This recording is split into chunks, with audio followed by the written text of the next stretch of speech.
A warm good morning to all of you. I am Tanisha Sinha from 8th O. Amidst all the negatives during the lockdown, there was one good positive change that we all witnessed. This was the reflourishing of biodiversity. Let us talk a little about this now. Biodiversity comes from the term biological diversity that was first coined by J. Arthur Harris in 1916 in his article The Variable Desert. Biodiversity is a more recent term used for the first time in 1985 and ever since has become a generic term that describes variety and variability of life on Earth and quantifies variation in genetics, species, and ecosystem levels. Let me give you a little context to help you understand. All of us are aware that we humans have been ruling the world for hundreds and thousands of years. Over these years, massive amounts of deforestation, industrialization, and urbanization have continued unabated.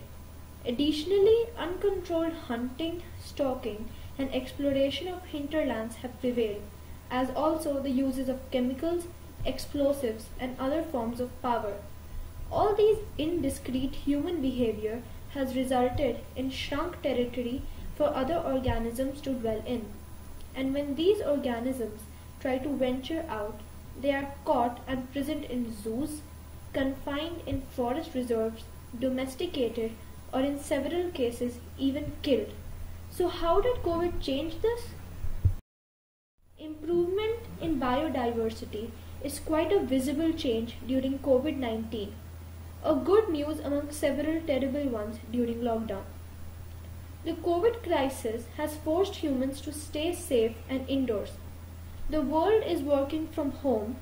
Even we kids are schooling online.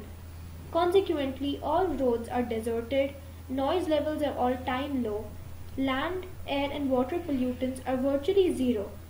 The air, in fact, looks to be the cleanest in decades. This has provided other living beings, mainly animals, an ideal opportunity to venture out, to reclaim their lost territory and expand their habitat. This can easily be correlated with the spotting of unseen and unique animals in the commonest of areas. Here are a few that I observed in and around my house. These are some of the birds we were able to capture using our camera. These were kingfishers, bee-eaters, quails, parrots, sunbird, and even a couple of oriental white-eyed birds.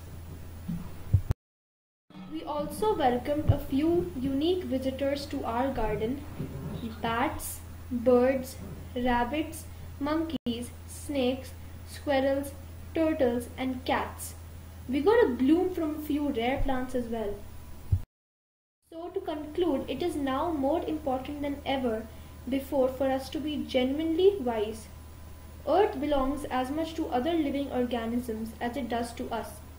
COVID crisis is an eye-opener to respect other life forms and build a world that favors coexistence. With that, I wish you all a wonderful World Environment Day and commitment to love nature, develop empathy for plants and animals, take up plantation and reduce pollutions of all forms. Thank you.